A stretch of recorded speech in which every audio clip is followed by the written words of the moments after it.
everyone, thank you so much for joining us. Take two after the first technical difficulty. Inevitable. Thank you so much for tuning in to the first BelongCon live broadcast for Mental Health Awareness Week. My name's Alice and I'm the founder of BelongCon, and the reason we are here having a conversation tonight is because looking after your mental health and feeling like your mental health is looked after is crucial for feeling accepted and for feeling like you belong. So today I'm joined by Lana Burgess and Allegra Chapman, who are the founders of Brighton Digital Women, which is a community here in Brighton for women working in tech, and Claudia Barnett, who recently took part in the BBC documentary Mind Over Marathon, which followed a group of 10 people with mental health problems as they trained for the London Marathon. It was really awesome, so if you haven't watched it yet, do go to iPlayer and take a look. Not right now though, stay here. It's really strange because when I kind of do panels like this in my professional setting, I always end up listing out my qualifications, so it feels a bit weird that I'm going to be kind of listing out my mental health experience, and I'm feeling a bit nervous because this really isn't something I've ever got up and talked about in public before. But I guess I first remember experiencing feelings of depression when I was about 13 years old, and then when I was 15, my weight plummeted, and by the time I got down to around 6 stone in weight, I was diagnosed with anorexia, obsessive compulsive disorder, and as it was called back then, manic depression, which is now known as bipolar disorder. I can feel myself like shaking as I'm saying that. That's so interesting. Wow. Well, and I'm going to pass along the line now so that we can all kind of say a little bit about why we're here today, why we're talking about mental health, and what our own experiences have been. Lana. Hi. So I think I first experienced depression when I was about 14, 15. And it started becoming more and more of an issue as I got into my later teens and early 20s. What I didn't realise was I was also experiencing manic episodes, and it was sort of cycling every year or so that I'd have a period of being very high and then a period of being very low. And it wasn't until I was in my mid-20s that I was then diagnosed as having bipolar disorder after having spent a week in hospital, which was the sort of climax of those problems that I was having. Thank you. I'm Allegra. Hi. So I was diagnosed with depression at the age of 12, and the reason that I think something like this is really important, the reason I wanted to take part in it, is because it's only really been in the last 6-7 years that I've really been able to kind of, be on the right medication and be taking care of myself properly, and to feel like, now I feel like, everything's fine and I don't really feel unwell very often, and, things are great. But there was, showing my age now, don't do the maths, there was a good kind of 15-year chunk in between that where I didn't want to talk about it, I didn't want to admit that there was an issue, so I didn't want to be on medication. I kept taking myself off medication, which is the worst thing that you can do.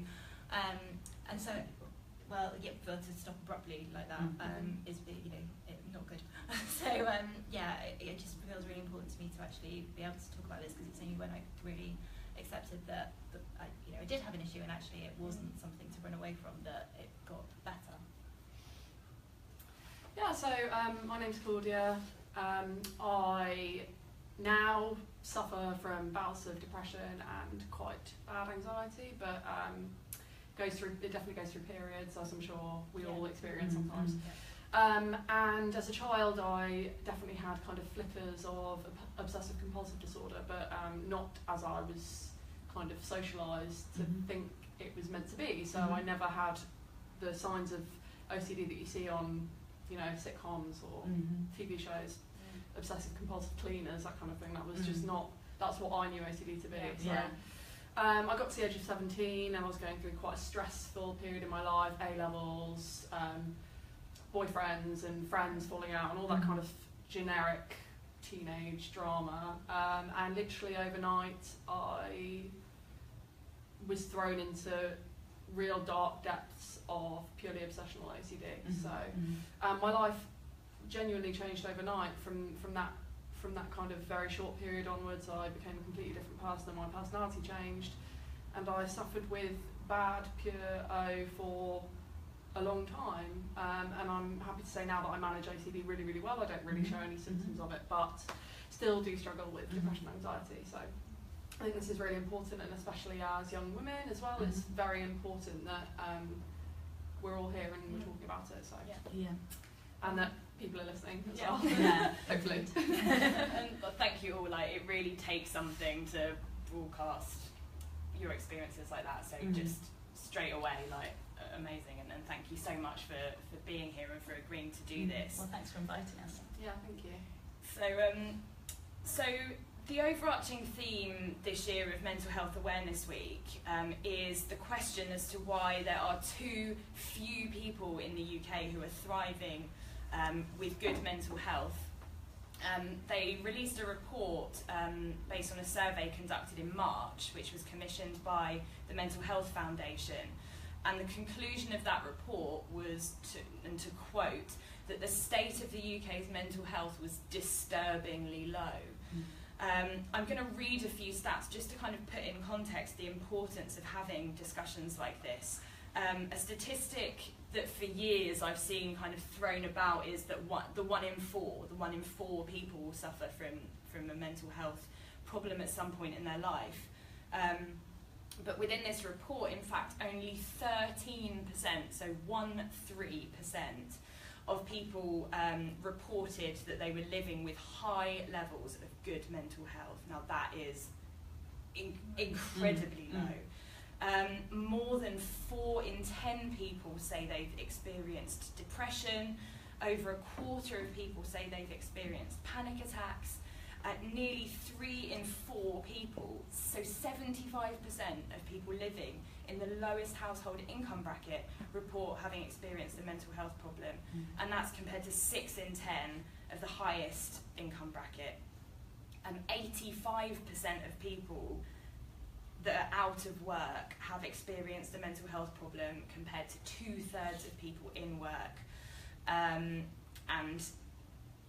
nearly 2/3 of people overall say they've experienced a mental health problem. When you look at women, young adults aged 18 to 34, and people who are living alone, that rises to 7 in 10. So paints I think a much kind of more urgent picture than we anticipated, and I felt myself being really shocked reading that report. So we're going to have a conversation now. That's the end of reading out stats. If you have any questions or comments or anything you want to contribute, please do comment on the video, and then we'll have a look and we'll address them at the end. So I think the first thing I wanted to ask is, why do you think that so many people are experiencing mental health problems right now? Well, I think it's part and parcel of the modern world that we live in. The political climate is such that people do genuinely have a lot to be afraid of, because there's a lot of scary stuff going on, and there's a massive amount of demands being put on our attention in the digital age. The number of notifications that we're getting, the sheer volume of communication that we're receiving at the moment, and how constantly connected we are, means that we are constantly having to think about the self that we're projecting. Whereas I think, obviously every generation has had its issues, but a big issue for our generation, I think, is that we don't necessarily have that space, that time and space to actually just not be conscious of how we're coming across, how we're projecting ourselves. The nature of being constantly connected means that, we're constantly in that space. Always on. Always on, yeah. And I think for me, I think that that's a key factor that contributes. And then the lack of education and awareness of mental health as being something that you need to own and be responsible for. We're taught at school, we have PE lessons and we're taught physical health and we're taught cooking sometimes and we're taught, you know, various skills, but we're trigonometry. We're not necessarily told how to check in with ourselves and how to observe our own thoughts and observe the way that the thoughts we're having are affecting our emotions and our mood and how those moods are affecting our behaviour. So for me, those are the reasons that we're seeing the level of mental health problems that we're seeing at the moment. I think the digital thing is an interesting point as well, because we're in this strange dynamic where we're very connected in a lot of ways, but it's almost isolated us a little bit. We don't have the same access to communities that I think previous generations did. We don't support one another in the same ways, we don't talk to one another. So we have on the one side, you have to project this image of yourself on Instagram and Facebook and everything of, you know, being happy all the time and having this amazing life, but you don't have the same access to the same networks to talk about how you're really feeling and what's really going on and the less positive side of it. So I think there's that kind of dichotomy going on. I mean, the stresses of modern life obviously is a huge factor, but there always has been mental health problems, and there always, unfortunately, there always will be. Some people are just chemically made up to struggle mentally. It's how we deal with it that's important, and I completely agree that the kind of the digital age and the loss of those communities and real life relationships and that kind of stuff does contribute to it. But also it's kind of a cruel irony that as we become a society that talks more about mental illness, people learn that actually maybe I am suffering with something that someone else has had, and it's brilliant that we're speaking out about it, and we want this to happen. But it does mean that, you know, whoever's being surveyed or taking part of these studies is going to maybe admit to suffering when they may not have 10 years ago or 20 years ago. So so the situation might not have changed. Exactly, in it might not necessarily be much different, but you know, back at the start of the last century, men in particular probably would not have spoken as openly about mental health as they do now, especially during the wartime period. So as I said, it's a cruel irony, but it's better that we are learning and we are talking about it and we are making these discoveries because they're so important. Definitely. That's a good point. Just before we kind of get further into the conversation, I forgot to say this at the start, so my apologies. This obviously isn't scripted. I don't know what's going to come up in the conversation as we start to talk about a bit more about our own experiences, but just to say, trigger warning, there might be issues come up that have affected you. I don't know exactly what's going to come up in the conversation, but I just wanted to put that out there, that obviously mental health is a really sensitive subject, so just... And we are live as well. So I mean, we've kind of spoken a lot about kind of mental health problems being reactive, being symptomatic of the modern world and what's going on around us, and I'm really interested to know whether you think that there's an event or a situation or a series of situations that you can pinpoint as being a cause or being a trigger, because I know that it isn't always the case that there is one. So Claudia, do you want to? I mean, nowadays I'm in my early 20s, and it's been a few years since I first struggled with OCD in particular, but now I really find that pushing myself too hard is a massive trigger for my depression in particular, because I'm very ambitious and very career-minded, as we all are, and sometimes I just tend to put too much on my plate, and it's hard because you want to be, you know, having a mental illness does not say anything about your personality. You can be an introvert, an extrovert, you can be ambitious, or you can be lazy, or whatever. It doesn't matter what kind of person you are, you know.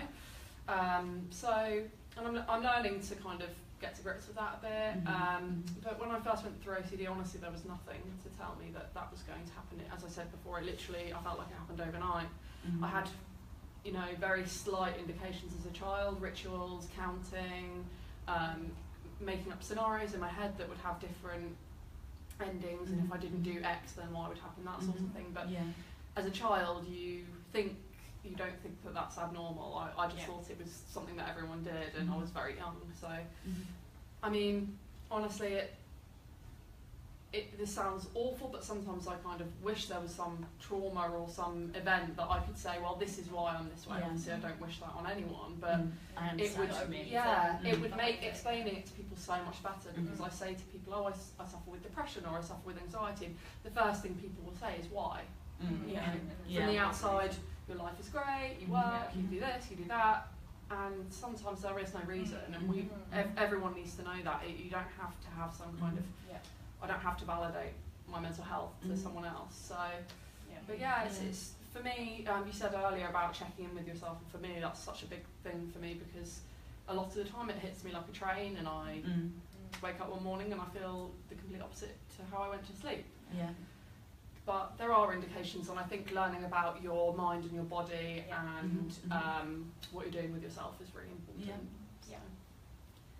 I mean, I really struggle with this as a question. I mean, I find it quite an interesting one for myself, because I was diagnosed at 12. I was probably, becoming unwell for a few years before that, and I know there are things that happened in those preceding years that were traumatic and that were really bad, and definitely didn't have a positive effect on my mental health. But I'm also, I do think that you mentioned about just being wired differently, and I do genuinely believe that it is a chemical thing in my brain, and it is, so I think it's that kind of nature nurture thing. Would I have been this way anyway? Would I have dealt with what happened to me differently if my brain chemistry was different? I know that there's a genetic component because I know that it's in my family. So there's kind of a lot of questions to me around would I have been like this anyway, and is it because of that? And when you say about having a reason, I kind of want to go, well, is that it? I feel like I phrased that badly. No, but I know exactly what you mean. I completely know what you were trying to say. You almost kind of, you want there to be a reason for it, and because I think one of the worst things about it is that it doesn't make any logical sense, and you want to be able to go, this happened because of this, and therefore the world makes sense. And it answers, and it kind of isn't that simple. And it's strange, because I know there are things that have happened in my life that have been difficult since, that have made me feel bad again.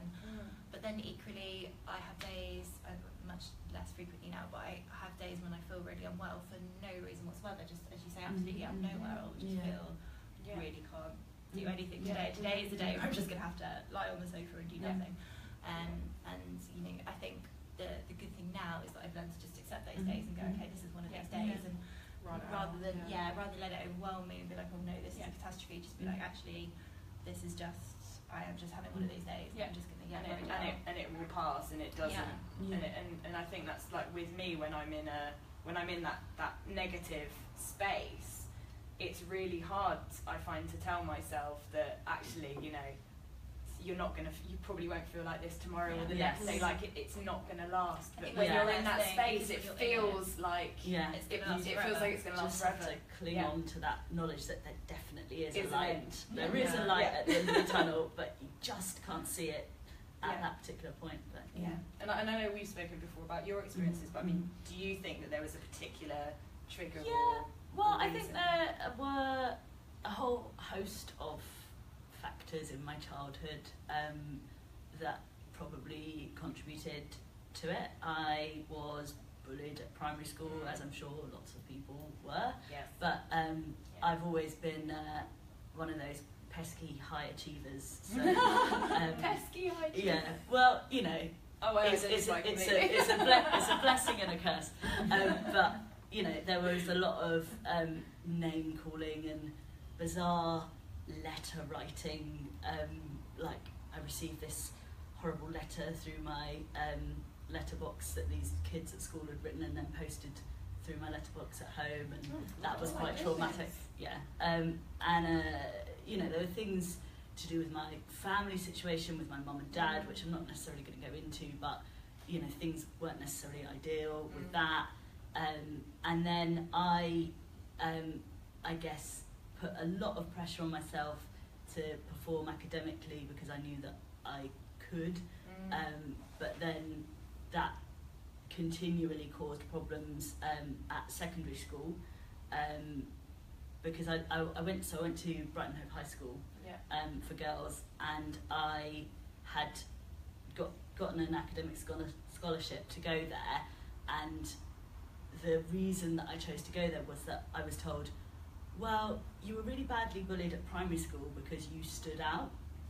If you go to this fee-paying selective school, you won't stand out. You'll be one of many high achievers. Pesky high achievers. Unfortunately, I still stood out like a massive sore thumb. You're just too awesome.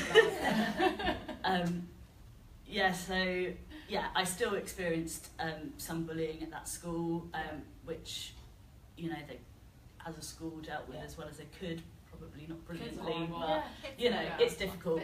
But you know, I know that this is not a unique story. So many people get bullied, obviously, but that in combination with not understanding the role of the sort of mind-body connection, and not understanding that what I was doing physically could impact my mind, and just not having an education or an awareness of mental health, or of yourself, of myself, or you know, not knowing those things meant that the traumatic things that happened, I just wasn't necessarily able to cope with. And then obviously there is also the genetic factor.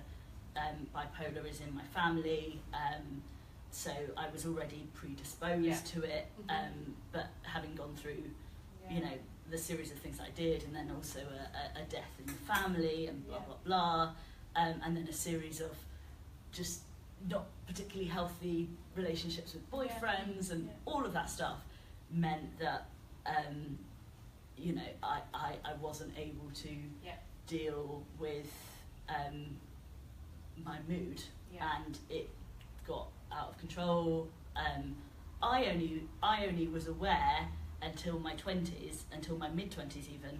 I was only ever aware of the depression. I thought the mania was normal, like to me, and that's your high achieving. This is an ongoing debate. In some ways, I kind of do think before it gets completely out of control, that we should be slightly more accepting of manic symptoms than we are, possibly, because I've often been told that what I think is normal is not normal, and it's hypermania, or it's on the way to mania, whereas I maintain, actually, I kind of think that that is my normal. It might not be perceived as other people's normal. I guess that feeds into the whole, which we won't go into today, but the whole debate about, you know, the relationship between mental health and creativity. Yes. You know, to have those periods where you are, you know, super doing and doing and doing, productive and hyper creative, and you know, I think for me, I define the key difference between being productive and creative and being manic and it being a problem is when I'm productive and creative, I'm able to connect a lot of stuff that's going on, and I'm able to understand everything that's going on and think quickly and have good ideas connecting a variety of inputs. So long as I'm connecting dots that are there and drawing logical conclusions from those dots, we're all good. It's when I start bringing dots into the picture that aren't necessarily there, or taking all of the dots that are there and drawing a very bizarre conclusion that we know there's an issue. That's so such a great analogy. I'm just thinking about like dot-to-dot books as a kid, and like just totally freestyling the dot-to-dots. And I feel like you hit the nail on the head by saying, you know, when it becomes a problem, because I think that's the key. as long as it's not negatively impacting your Yes. life, Yeah. you are fine. It becomes an issue when it's having a And bad when sad stuff happens, you know, it's okay to feel sad. Absolutely. It's normal to feel sad. It's a normal reaction. But when it starts to impact you getting out of bed in the morning, you know, taking care of yourself, that it, you know, that it becomes probably in the same kind of the flip side to the mania. And I think exactly kind of what you said. It is this kind of, you know, and this is why having these conversations, particularly for young people, is so important, because it is these like cumulative things that happen that we just accept as being normal without speaking out and saying, well, actually, this is what's going on for me now. We just keep it in and internalise until it gets too much, and then you know, certainly from my experience, I feel like that's what. Yeah, I think so. That's It's not being able to speak out about it that can be problematic. And obviously we're all kind of sat here talking, and for me this, you know, just even saying what I said at the start, I could feel these like sensations in my body, like this nerves. Like I've always, and until now, I don't think I've ever, I mean, I'd question whether I even feel comfortable now, but I certainly haven't publicly said, yes, I have experienced anorexia, I have experienced obsessive compulsive disorder, I have experienced bipolar disorder, you know, my close friends and family know, but I've never gone on social media and kind of declared that that's what I'm going through. So I'm just wondering for you, when did you feel, or when do you remember feeling for the first time that it was okay to publicly talk about your mental health? This year. And do you feel comfortable now? Really? I don't feel 100% comfortable with it at all. But I really believe that people other than just Stephen Fry need to come out and say this. I think the first time I publicly spoke about it was at Brighton Digital Women. We had a well-being meet-up on a date in January that I can't remember. But yeah, the whole write-up from it is on the blog if you want to read about it. But yeah, that was the first time that I spoke out and said to a room of people, hey, I've been diagnosed with bipolar. That was a very frightening thing to say. And I used to be even more frightened of not... There was a period where not only did I not want to acknowledge it publicly or say anything, but I was terrified of receiving a diagnosis on my medical records. Because I used to want to be a barrister. I studied law at Sussex, and I got it into my head that there was no way that I could pursue a career in law if it said on my medical records, she's got an abnormality of the mind, you know. Whereas if more people were open and spoke about it, about the fact that I think a lot of people feel like that. Yeah. And that should not be how people feel. I remember having a really long conversation with my doctor when I was first diagnosed about whether it would be on my medical records and whether employers would know about that. As if it's like some kind of criminal... I felt like that. I felt like, oh my God, what if I get CRB checked and it says bipolar, and they're like, oh, she can't reason in a logical manner, you know. Whereas, it can be that there are sometimes, if I'm very unwell, where I probably can't reason logically. The vast majority of the time, it's incredibly well managed, and it's not a problem. But I mean, because you went on TV to talk about it, which was really great. I, for the last few years at least, have been... I mean, I'm 100% comfortable talking about my mental health, and so much so that I really like talking about it, and any opportunity I get to talk about it, I will, if people ask me, or... That's amazing. But it's obviously not always been like that. I suffered particularly badly during university. I was at university for 4 years, and I lived with my friends, and it was great, and I always kind of really held my cards close to my chest about what was wrong with me. So if I was having a depressive period, I would feign kind of physical illness, or if I was going off to a counselling session, I'd say I had a meeting with my tutor, or all that kind of stuff. And it just got to the point where just trying to kind of maintain this facade was almost perpetuating what was wrong with me. Makes it worse.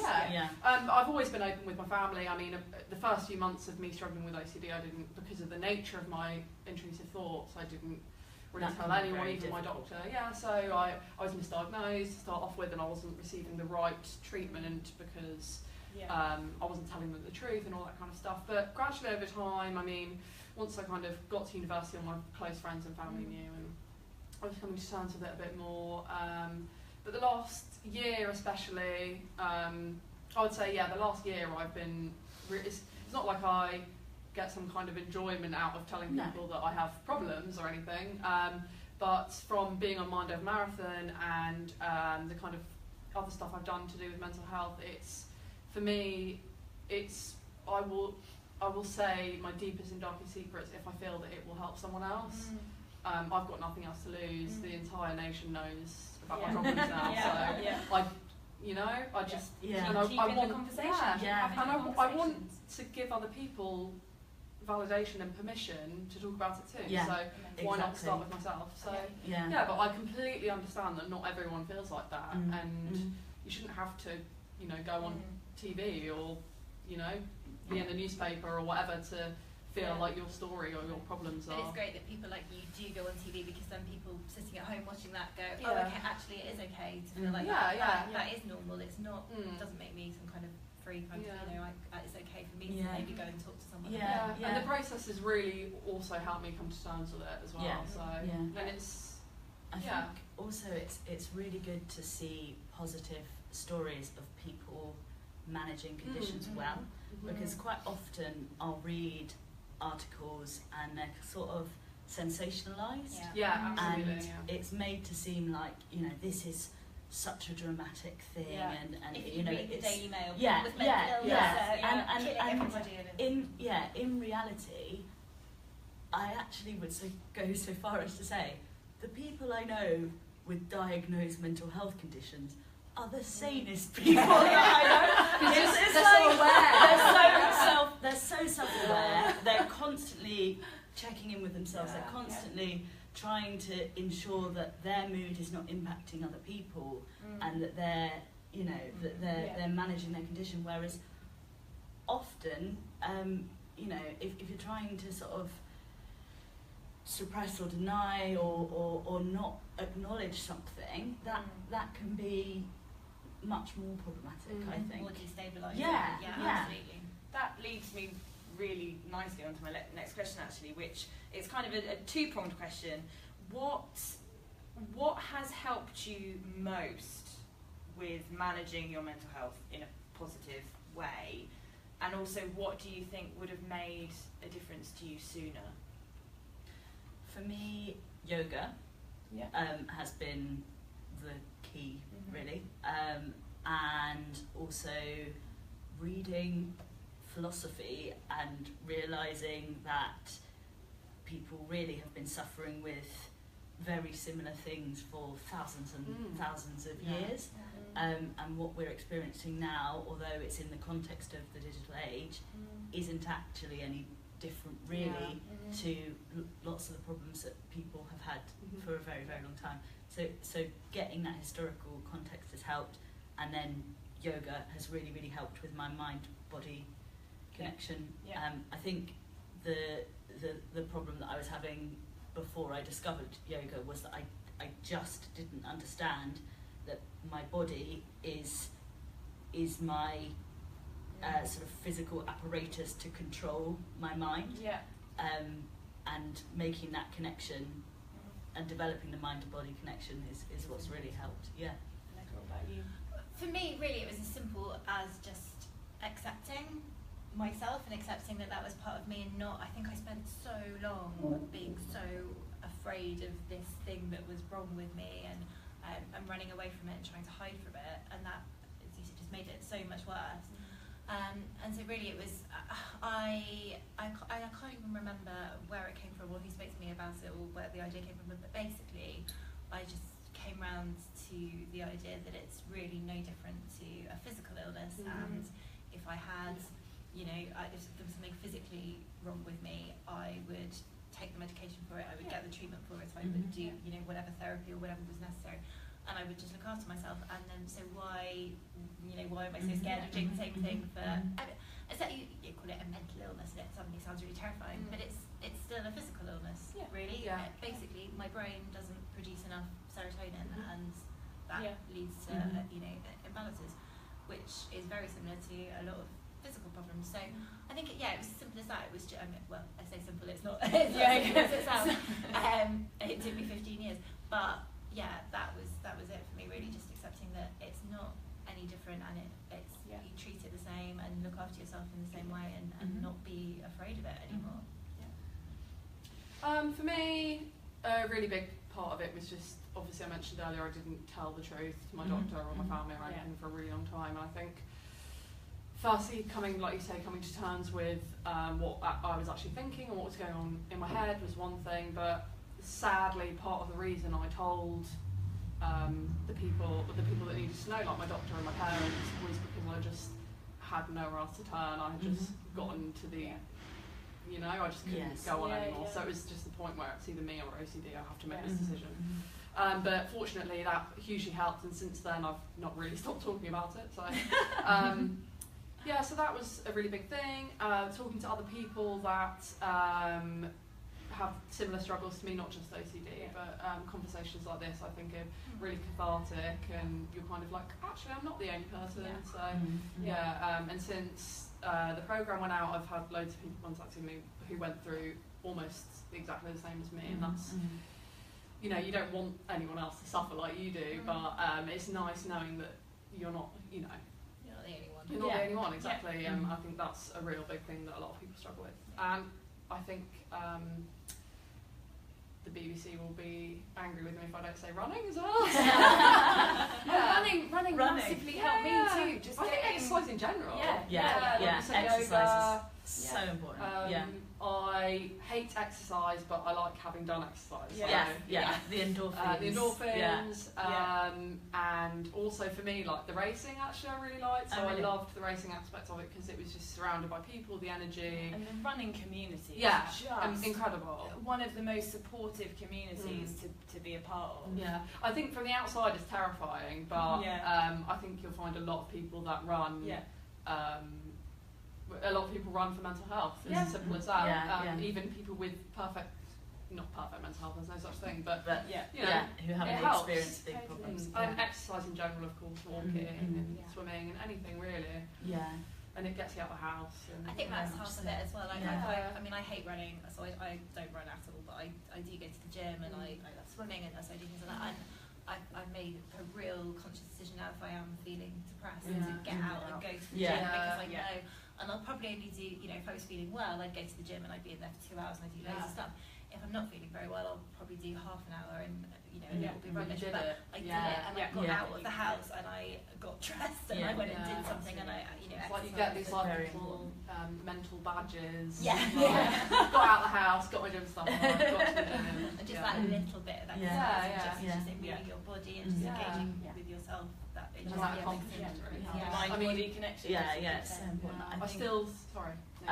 Sorry, I was just going to say, with the exercise thing, like sometimes when you're feeling low, it's really hard to do it, but I try to treat it like a business meeting, and I put it in my calendar, and it's like, this is not optional. This is the same as like not complying with medication if you're on medication. I have to get to these classes, otherwise I know that things are not going to stay as positive as they No, I don't want to play us. I want to look at the, I want to look at the questions. There we go. Cool. So just as a final point, because I think we're going to wrap up. We've been going for quite a while now. What do you think is the one thing, just in one sentence, that would make the most difference to our mental health as a nation? I'll start with. Oh no, don't do me first. Okay, who wants to go first? I'll go first. Go on, Allegra. I think talking about it, I think honestly, I feel like talking about it and having these conversations and being open and being supportive of one another is just the most important thing, and that's what's made the most difference to me, is just talking to other people and having those supportive networks of people around me. For me, it would be, again, talking, but the other key thing is education. So I think if we're taught to take mental health as seriously as we take trigonometry, then Did we really take trigonometry that seriously? Yeah, probably not. But you know what I mean. You have your literacy hours and your numeracy hours and whatever. Yeah. We need to have mental health hours Yeah. at primary school, because that's when these things start cropping up. Yeah. Yeah, I agree with both of you. Education really helped me learn about OCD, and I'm going to take the flip side of what you said and say listening, because even if you don't personally feel like you struggle with mental health, you might know or love someone that does. So asking someone if they're okay, asking someone if you can do anything to help them, and just listening to what they've got to say is so important, because especially in the workplace, I think a lot of times people feel like they are particularly isolated, or no one understands them. Yeah, and I think the one important thing with that is as well that people don't necessarily understand if they've never experienced it. Is if they ask you if you're okay, if you're not okay, they want to fix it and they want to find a solution. And actually, there isn't a solution. Sometimes it doesn't need But, fixing, the or same they as can't that. fix it. You can't- just want to express you can't it. fix someone if they've got a cold. You know, Yeah. you can't do anything about it. All you can do is be empathetic. And you just want to know someone's got your back. Yeah, like exactly. you can't, like you say, it's not. There's no magic cure. Unfortunately, I wish there was, but.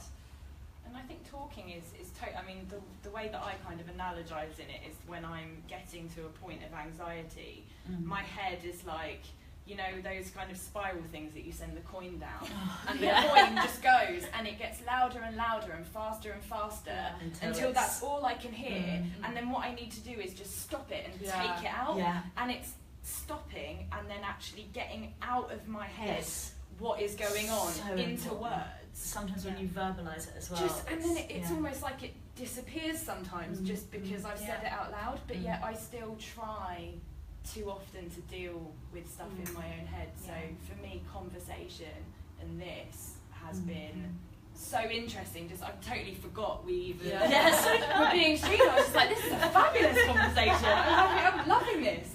So thank you all so much. We've got a few comments. We've got Poppy Ferrugia. Was she from the programme? And Jake as well, Jake Tyler. Yeah. Hi Jake and Poppy. Hello. Thanks for commenting. So Poppy says #Pain Sisters. Yeah. Claudia, you're my hero. And Jake says hi. Nice. And then Becky Hughes has left a comment. Thank you so much, Becky. She says, great chat. I think the reason so many people suffer is because we don't learn to prioritise mental health. We're brought up to focus on achieving life goals, such as having a career, buying a property and having children. It's not cool or important to simply be happy. That's so true. So articulate. So articulate. Thank you, Becky. I love it. I kind of got goosebumps reading that. So well said. And Donna Louise, hi Donna, says amazing ladies, love this. So thank you so much for joining in. So just to wrap up, I'm going to give a plug. Because the next BelongCon event, the next Belong Conversation event is on Tuesday the 6th of June in Brighton. It's at 6 p.m. till 9 p.m. at the Brighthelm Centre, which is just off Queen's Road, very near to the station.